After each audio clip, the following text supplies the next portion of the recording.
invitado, me han dado un espacio que agradezco muchísimo para poder conversar sobre la reforma constitucional que pretende incluir una regla fiscal a nuestra constitución política, propuesta que está avanzando en su discusión en la Asamblea Legislativa.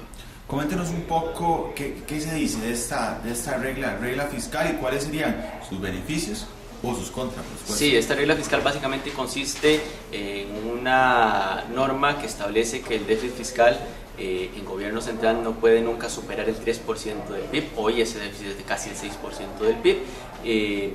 Y establece entonces que si eso ocurre, si el déficit es mayor al 3% del PIB, tienen que tomarse una serie de medidas extraordinarias que implican realizar recortes básicamente, impidiendo a las instituciones ejecutar sus recursos y además realizar modificaciones sobre empleo público instantáneamente en el proyecto de presupuesto cuando incumpla con la regla misma.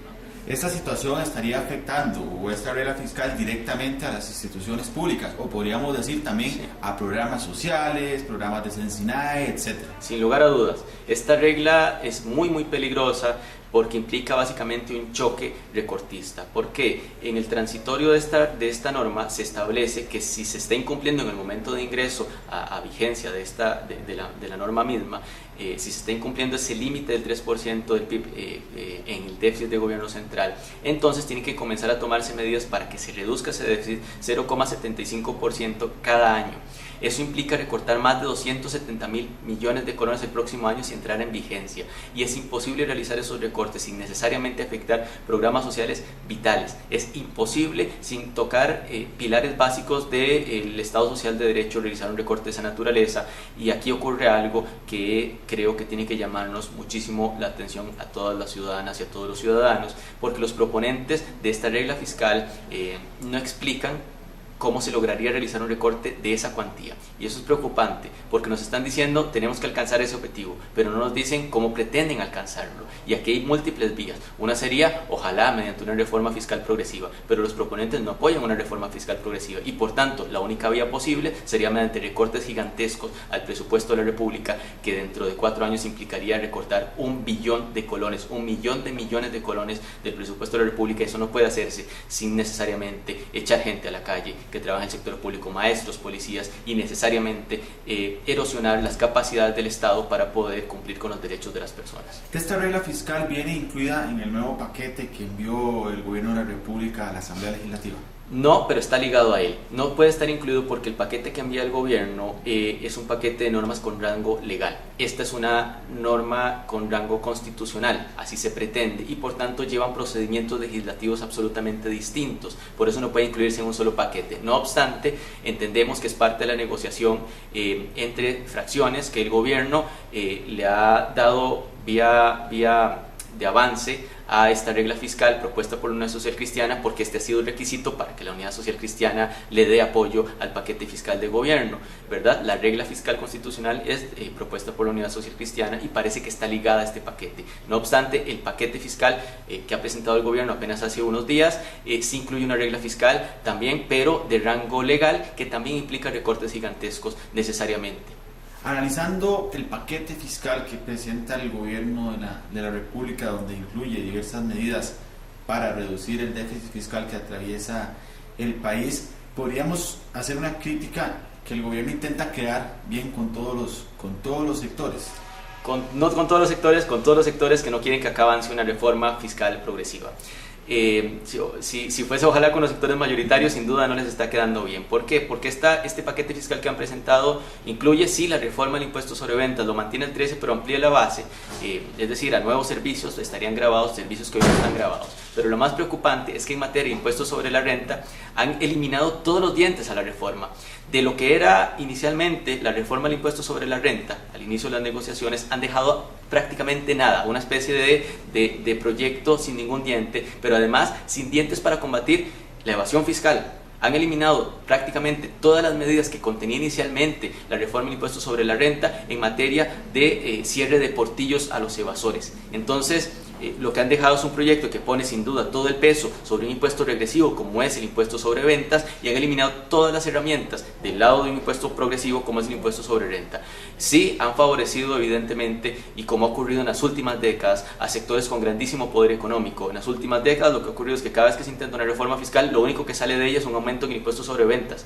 Así ocurrió en el 83, así ocurrió en los 90, 2 veces en los 90, y así se intenta de nuevo. Entonces parece que aunque las grandes mayorías que democráticamente así presentan sus demandas ciudadanas quieren evidentemente una reforma fiscal progresiva, el poder de algunos grupos pequeños, pero que sí tienen un poder gigantesco, incide muchísimo más que el de esas grandes mayorías. Una opción para combatir el tema del déficit fiscal podría ser la renta global. El Frente Amplio está en favor de impulsar una renta global. Así es, estamos totalmente de acuerdo con la renta global. Esa es una de las medidas fundamentales para poder cerrar portillos, porque en muchas ocasiones lo que ocurre, estamos de acuerdo con renta global y renta mundial, porque lo que ocurre es que o se sacan del país las ganancias para no pagar en nuestro país, o se crean un montón de sociedades separadas de tal forma que se pagan menos impuestos en cada una de ellas, aunque todas son mías, aunque todas son de mi propiedad. Entonces se fraccionan las rentas, y con renta global y renta mundial podríamos parar de una vez por todas que se lleven la plata a otros países, comúnmente a paraísos fiscales, y además que utilicen este fraccionamiento de las rentas para pagar menos impuestos. Una de las propuestas de la ANEP y el colectivo sindical Patria Justa habla de poner un impuesto a las transacciones bancarias mayores a $10,000, un impuesto de 0,025%. Esto en gran medida ayudaría a recuperar parte del Producto Interno Bruto que se ha perdido por el déficit fiscal. ¿Ustedes estarían de acuerdo con una tesis similar a esta? Sí, las tasas Tobin, así se denominan. Correcto, tasas Tobin. Se han denominado, han demostrado ser una vía eficiente para crear un tributo tremendamente progresivo, es decir, que sí logra captar con muchísima mayor fuerza aquellas rentas que son muy grandes, que son de personas que tienen muchísima capacidad económica. Lo ha demostrado en los países en los que se ha implementado. La propia Unión Europea le ha pedido a los países miembros que implementen tasas Tobin. Nosotros estamos totalmente de acuerdo. De hecho, hemos presentado además proyectos, porque aquí existe un sistema financiero nacional que saca clavos de oro. Mientras que la economía crece al 3-4%, el sistema financiero nacional está creciendo al 7-8%. A ellos sí les va bien, así que tienen mayor capacidad de aportar solidariamente en la construcción de un país que tenga un Estado social de derecho más fuerte. Y hemos propuesto también, en materia del sistema financiero nacional, que sobre las ganancias extraordinarias de los bancos se cobre un impuesto extra. Esto existe en otros países y permitiría ganar en progresividad, y permitiría también fortalecer programas sociales, educación, etc. Para finalizar, de no adoptar algunas de estas medidas de las que hemos conversado en esta entrevista, Costa Rica podría estar presentando un escenario similar al que presentó Grecia. Si el escenario podría ser semejante, no necesariamente igual, porque hay condiciones históricas y condiciones coyunturales muy distintas, pero sí nos acercamos a un proceso que podría ser muy peligroso. Lo que pagamos por la deuda vieja es más grande que lo que invertimos en educación, en todo el sistema educativo, desde kinder hasta universidades.